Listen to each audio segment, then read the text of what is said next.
নমস্কার, রান্নাবাটি খেলি চ্যানেলে সবাইকে অনেক অনেক স্বাগত জানিয়ে আজকে আবারও আমি চলে এসেছি নতুন একটা রেসিপি নিয়ে। আজকে দেখাবো গুজরালি মাছের ঝোল। দেখুন, তার জন্য আমি এখানে মাছ কেটে ধুয়ে সুন্দর করে নিয়েছি। এবারে মাছে নুন হলুদ মাখিয়ে নেব। নুন হলুদ মাখিয়ে কড়াইতে তেল গরম করে মাছগুলো আমি ভেজে নেব। আর মাছের ঝোলের জন্য নিয়ে নিয়েছি কয়েকটি উপকরণ, যার মধ্যে আছে আলু, আর মাছের মশলার জন্য আছে আদা, কয়েক কোয়া রসুন, টমেটো আর পেঁয়াজ।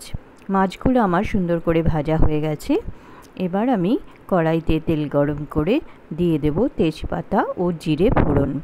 তেজপাতা ও জিরে ফোড়ন দেওয়ার পরে আমি দিয়ে দিয়েছি পেঁয়াজটা খুব লাল করে ভাজার দরকার নেই, কারণ আলুর সাথেও আরেকটু ভাজা ভাজা হবে, তাই আমি আলু দিয়ে দিলাম।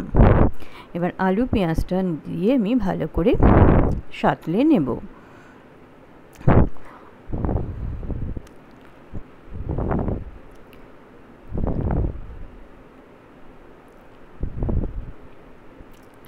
আলু পেঁয়াজ দিয়ে ভালো করে সাঁতলে নেওয়ার পর আমি টমেটো দিয়েও আরেকবার ভালো করে সাঁতলে নেব।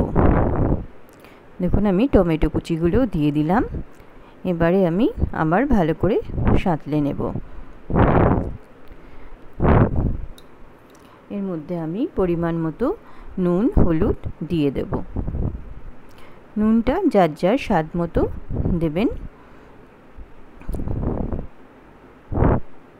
আমি হলুদ গুঁড়ো দিয়ে দিলাম, দিয়ে সবগুলো ভালো করে মিশিয়ে নেব। অন্যদিকে আমি মাছের মশলার জন্য নিয়ে নেব আদা, রসুন বেশি দেওয়ার দরকার নেই, কয়েক কোয়া দিলেই হবে, আর শুকনো লঙ্কা আর 1 চামচ জিরে। একটু জল দিয়ে আমি মশলার পেস্টটা বানিয়ে নেব।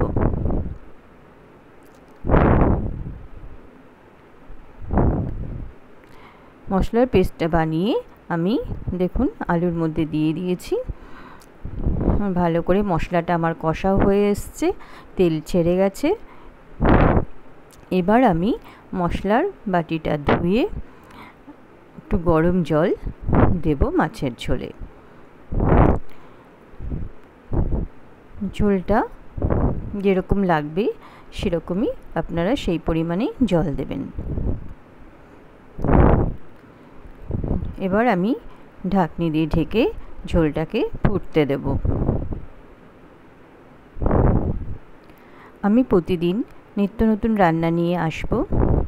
আপনারা আমার রান্না যদি আপনাদের ভালো লাগে তবে আমার পাশে থাকবেন, আমি আরও উৎসাহিত হব। তাহলে দেখুন, আমি মাছ ভাজাগুলো দিয়ে দিলাম ঝোলের মধ্যে, দিয়ে এবার ভালো করে ফুটিয়ে দেখুন মাছ আমার হয়ে গেল।